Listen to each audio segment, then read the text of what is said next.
Golden State Media Concepts Fantasy Football Podcast is your one-stop shop for fantasy football news and advice. Can't decide on who to draft on the first round? Going gaga on how to line up your team. Got you covered. Traditional league, dynasty league, PPR league, IDP league, even daily fantasy football league. Join us as we break down all the questions of fantasy football. It's the Golden State Media Concepts Fantasy Football Podcast.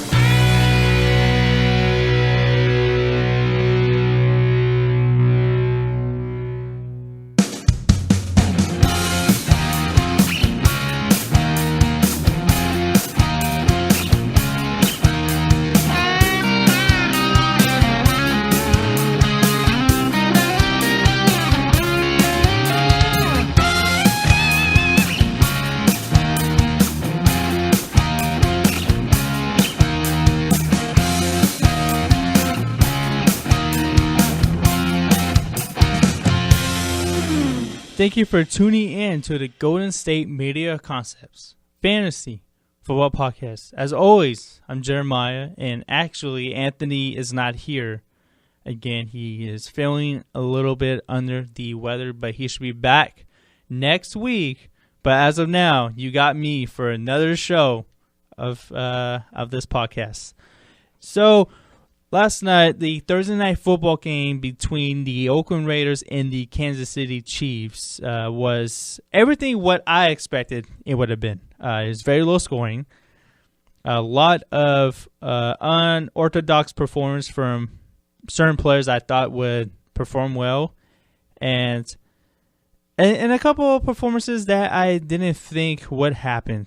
Most notably, Alex Smith did play out of his mind in the first half. He had over 200 yards and a touchdown, and he was really efficient last night. He did end the night with 264 yards and a touchdown. Did throw a pick, but did not have any other mistakes after that besides a fumble later in the third quarter that was recovered by the Raiders. So he did have 2 turnovers in that game, but he did have a really good yardage total.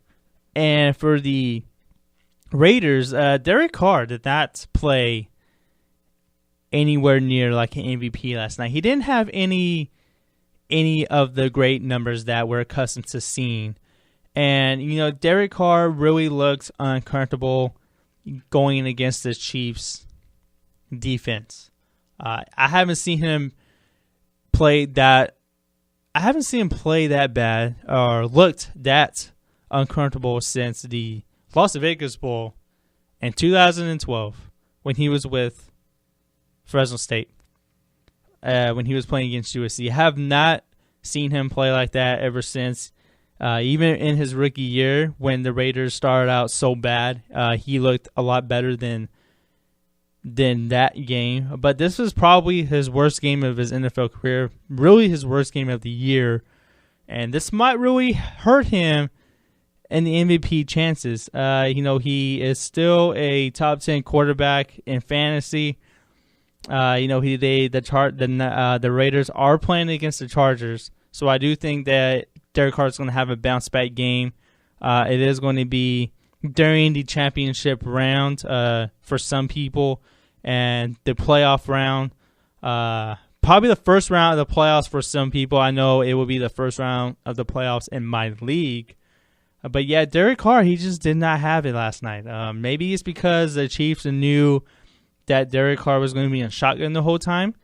And maybe that's why they defended it so well. And don't forget that the Chiefs have a really good defense as well. They got Marcus Peters and Eric Berry, probably one of the best secondaries in the league. And then they had a really good play at the end of the game by the secondary. But with Carr throwing it 40 times, you expect Derek Carr to have a lot of yards and a lot of touchdowns. He didn't throw a pick. He didn't throw a touchdown. All he could muster up was 117 yards throwing on 41 attempts. Yeah, it doesn't doesn't really add up, but he did play against a good team. It is a cold weather condition, so maybe that did play a part. Don't forget, he is battling a pinky injury. He does have 10 days to heal up. The Raiders have 10 days to bounce back, and I do expect him to bounce back with a big game against the San Diego Chargers. And the San Diego Chargers are a really good – they're actually a better team than they were before when the Raiders and the Chargers played each other earlier this season. But as for the running backs in Oakland, Latavius Murray had a really good game. 22 attempts, 103 yards, and a touchdown. He looks like he's back to being the bell cow of the offense. Earlier in the year, the Raiders started off with a committee with Latavius Murray, Jalen Richard, DeAndre Washington. And, Washington, he's been a healthy scratch for the past month. Jalen Richard has emerged as the lead change of pace back, and Latavius Murray is now back to being the number one back for the Raiders. He could have had an even better game. Could have had a better game against the Chiefs. The fact that Derek Carr threw for 41 times really hurt Latavius Murray's numbers last night. If Latavius Murray, to me, I feel like he should have got the ball 30 times, maybe 35. He could have had an even bigger game than what he did last night. They could have even probably helped the Raiders possibly tie it up at the end of the game. And, they almost didn't give Latavius Murray the first touchdown, actually. It was reviewed. It looked like he almost didn't get in, but then it looked like he did get in. And, it looked like they're about to vulture a touchdown from Latavius Murray. And they didn't. It counted. It was actually a really big play in the game, in the first half. And I think Latavius Murray is someone that is a RB1 moving forward, especially in the big money leagues, in money weeks, especially going against the Chargers next Sunday. So I do expect Latavius Murray to have a real good game against the Chargers, and I think you can fully expect to trust him now moving forward. With Derek Carr not having a really good game, that obviously affected the receiving corps of the Raiders. Amari Cooper was the leading receiver last night with 29 yards. Rivera was right behind him with 26. The leading target getter for the Raiders last night was Amari Cooper. Only caught 5 of them, and he had 29 yards. And then you got Seth Roberts, who's been probably really good. He's been one of the best slot receivers in the league. He's been really good as the number 3 guy for the Raiders. He had 9, only had 2 receptions for 12 yards. And then Crabtree had 7 targets, only mustered up 21 yards on 4 catches. So the Chiefs defense were playing the Raiders offense so well is that Derek Carr and his receivers, they couldn't get anything done. They couldn't get anything done, and it looks like they're more worried about being cold than making plays. That's what it looked like to me. But moving forward for the Raiders, it looks like you can fully trust the Raiders going against the San Diego Chargers next week.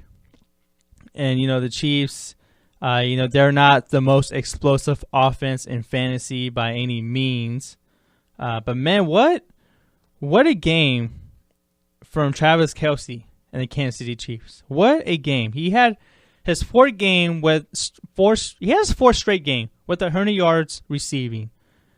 And he brings a whole element to the Chiefs offense, and he looks like he is going to have a top 5 finish in tight ends in fantasy. And he's someone that you can you have to trust him now at this point. He was a must start if you didn't start him already, but yeah, he looks like he's about to finish as a top 5 tight end.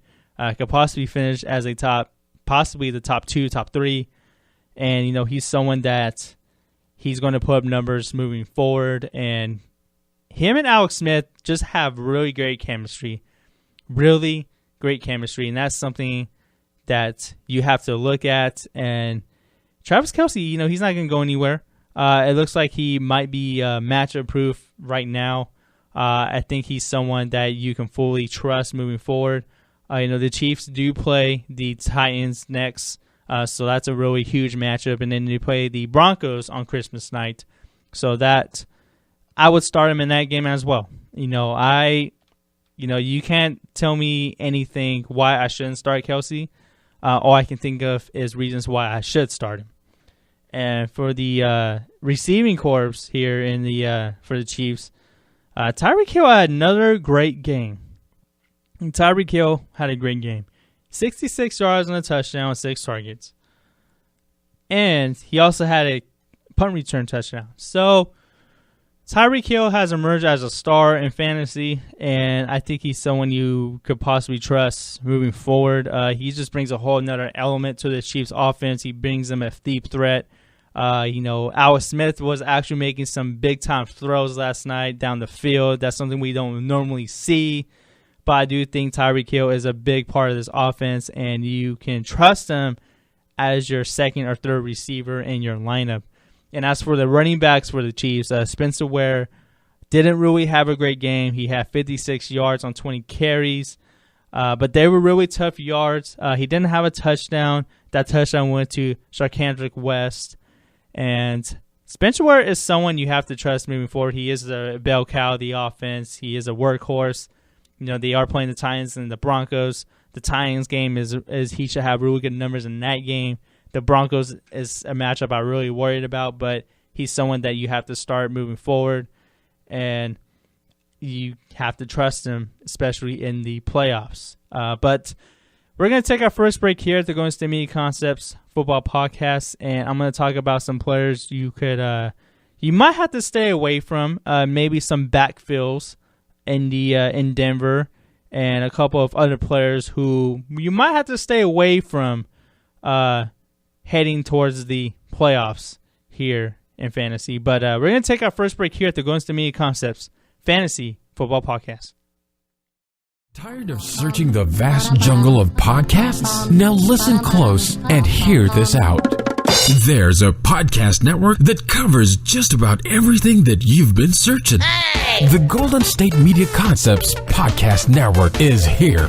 Nothing less than a podcast bliss with endless hours of podcast coverage. From news, sports, music, fashion, cooking, entertainment, fantasy, football, and so much more. So stop lurking around and go straight out to the Golden State Media Concepts Podcast Network. Guaranteed to fill that podcast itch. Whatever it may be. Visit us at www.gsmcpodcast.com. Follow us on Facebook and Twitter, and download us on iTunes, SoundCloud, and Google Play.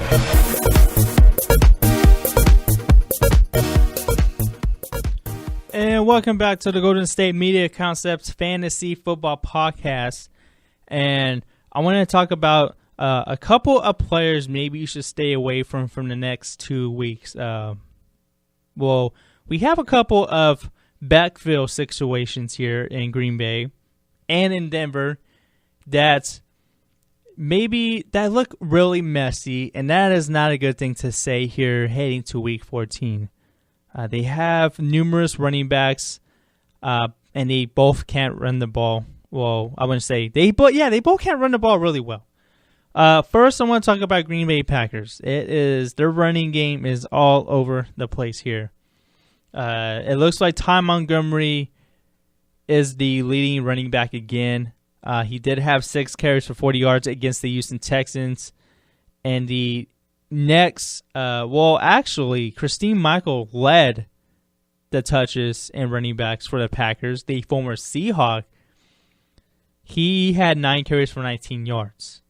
And James Starks had 4 carries for 1 yard. So, what to make of this backfield situation here in Green Bay? Man, it's hard for me to trust any of these 3 guys. James Starks looked like he was about to be the workhorse of the backfield. That obviously isn't happening. Christine Michael looks like he still has some left in the tank. Remember, Christine Michael started off the year really well with Seattle, so maybe he can potentially end the year as the Green Bay Packers' lead running back. And the best running back on this team, though, is Ty Montgomery, even though he is a receiver. Ty Montgomery had a total of 56 yards against the Houston Texans last Sunday. And I do think all three of these guys are very hard to trust heading to the playoffs and possibly to the final week of the season for some fantasy players out there. Yeah, I don't like any of these three guys. Maybe if you have a roster spot, I would say maybe you should add Ty Montgomery to your team. See what he does this Sunday against the Seattle Seahawks. And if he has a really decent game, then I would say maybe we can potentially talk about starting him in week 15. But I would take a flyer on Ty Montgomery. I would not start him. Maybe just have him on a roster. And I would say just play the wait and see game. As for Christine Michael, James Starks, it's hard for me to trust any of these two guys. I really thought James Starks was going to be the guy to lead the running game for the Packers. Christine Michael, he could still do it. I wouldn't be surprised if he did it, but I'm just not a believer in any of these running backs outside Ty Montgomery, and even I'm skeptical of Montgomery being the leading dog in the backfield for the Packers. And I would not be surprised if he were to lead the backfield in touches against Seattle. Again, because, the Packers, they can put Ty Montgomery in a variety of ways. They can have him catch the ball out of the backfield. They can hand it off to him. So I think that's the reason why I would take a flyer on Montgomery. It looks like they have more of a skill set there than they do with Michael and Starks. So that's why I trust Montgomery more going forward, but I would not start him against the Seahawks. It's a very tough team, a very tough defense to play against. But I will wait and see what he does this Sunday against the Seahawks, and maybe we can talk about next week if you should start him or not. Another backfield that's really messy, and that's actually really bothered me, is the Denver Broncos running back. They just signed Justin Forsett last week, actually this past week, and they still have Devontae Booker there, who hasn't really played well as a rookie. They did expect a lot out of Devontae Booker after C.J. Anderson went down. He did have a great game against the Houston Texans on a Monday night game. 17 carries for 83 yards and a touchdown. So after that, he was the starting running back. Then the next week against the Chargers, a day before Halloween, 19 carries for 54 yards and a touchdown. So I was like, okay, maybe decent. Then he plays against the Raiders, a team that he should have played pretty decently well against. He couldn't do anything against that team. That team couldn't do anything against the Raiders that night. And his two best games of the season came 2 weeks after. He had 2 straight weeks of having 75 yards or more in weeks 12 and 13. Weeks 12 and 13 against the Saints and the Chiefs. Actually, I'm sorry. It was weeks 11 and 12. In weeks 11 and 12 versus the Saints and the Chiefs, these were probably his second or third best game of the year. Against the Saints, Booker had 24 attempts and 76 yards. Booker had 24 attempts and 79 yards against the Chiefs. So he doesn't really have a lot of breakaway speed. He's not averaging a lot per carry. Last week against the Jaguars, a team that he should have ran all over against. They're not good. They're not really good against the run. The Jaguars are actually decent against the pass, but against the run, they're not as good as they are against the pass. And he only mustered up 35 yards on 18 attempts. He did have a touchdown, but he should have so much more. And he's only averaging just over 2 yards a carry ever since he became the starter. His season average is actually 3.5. So, I don't know. Booker is someone that's hard for me to trust going to the playoffs. And with Justin Forsett there, he's been in Gary Kubiak's offense before when he was in Houston. And there's reports that there's going to be a 50-50 split between Forsett and Devontae Booker. This is a backfield I would stay away from moving forward. I think it's something to stay away from even in the playoffs. I just think this is something we have to wait and see for next fantasy season. But I would take a flyer on Forsett, see how he does, and if he happens to play well, maybe you can potentially start him next week. But I would just take the wait-and-see approach with both of these guys. I don't think Devontae Booker is someone you're going to start right away. He's just having a tough time running for the Broncos there. But yeah, with moving with those two backfields moving forward, they're just hard for me to trust. And, it remains to be seen how both of these situations shake out after Sunday. But we're going to take our second break here to Golden State Media Concepts Fantasy Football Podcast, and I am going to tell you which players you should start and you should sit when we come back here from the break. Are you looking for the very best NFL and college football podcast? Then check out the GSMc Football Podcast. Get the latest football news both on and off the field. From the NFL Draft to trades to the rumor mill to the NFL Combines, they got you covered. That's GSMcPodcast.com/football-podcast. Get updates on college rivalries, game day insights, and much, much more. It's football talk the way you want it. This show eats, sleeps, and breathes football. Don't forget to like them on Facebook and follow them on Twitter. Visit GSMcPodcast.com for more info.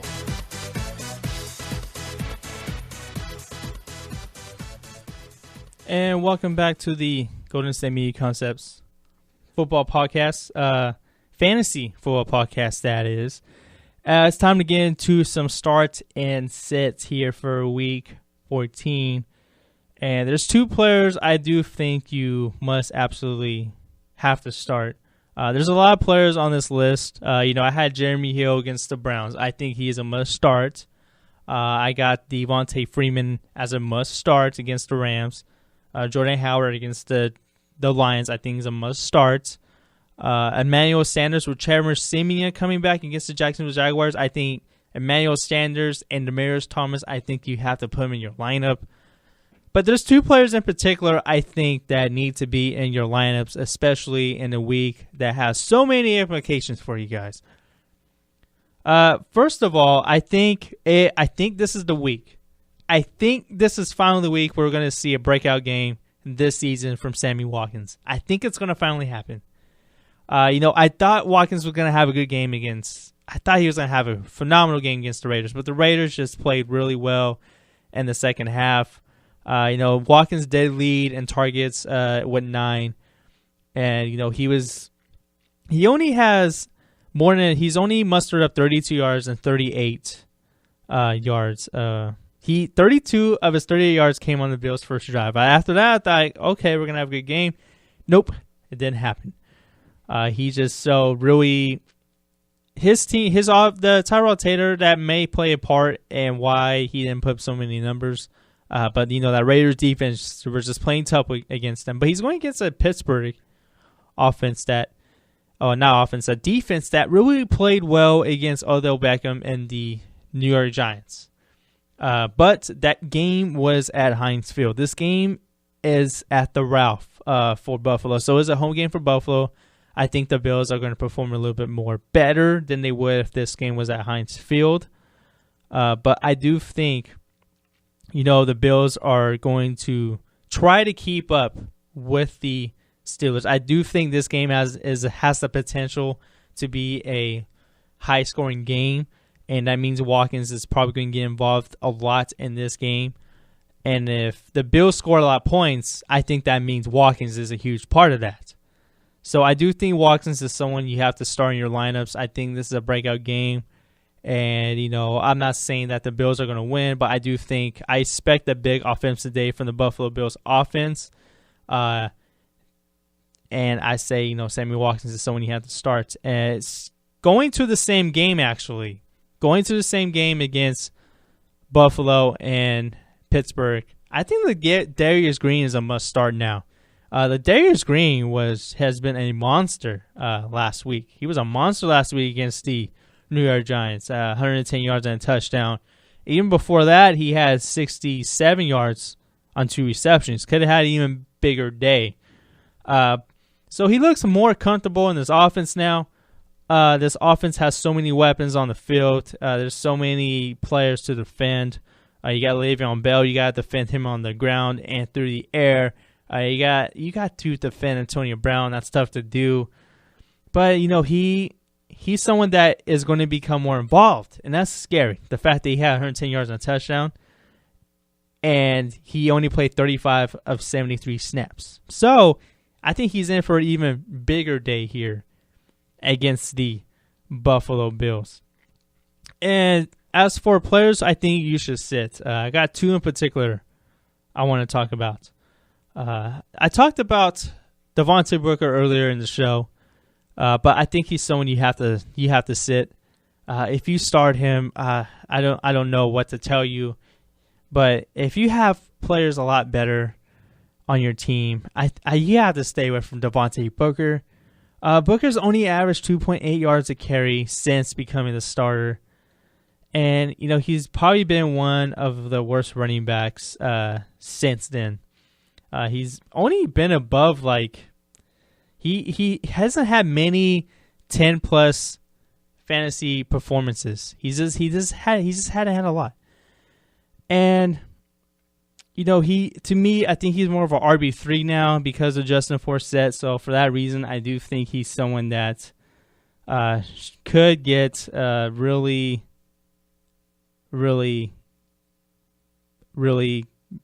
kind of have a bad day. For the Denver Broncos there. He is going against it is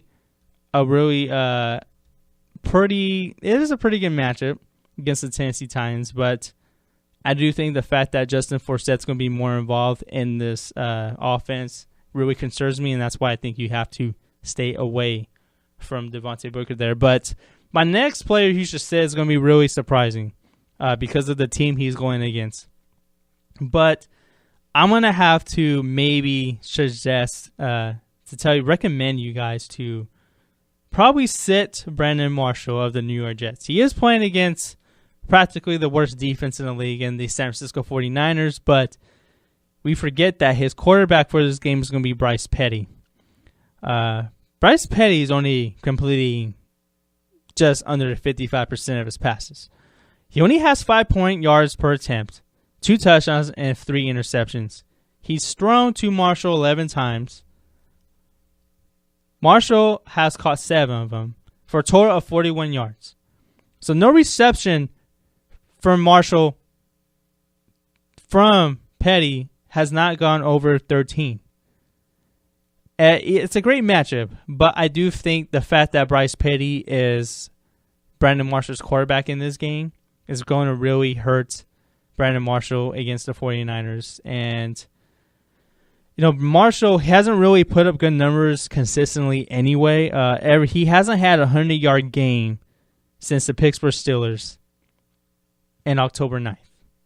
So Brandon Marshall wasn't having a great season anyway. He's having pretty decent season, but he wasn't having a huge offensive season. And that has to do a lot with this quarterback play. He only had 43 yards in that blowout against the Indianapolis Colts there. And he did have 67 yards and a touchdown against the Patriots.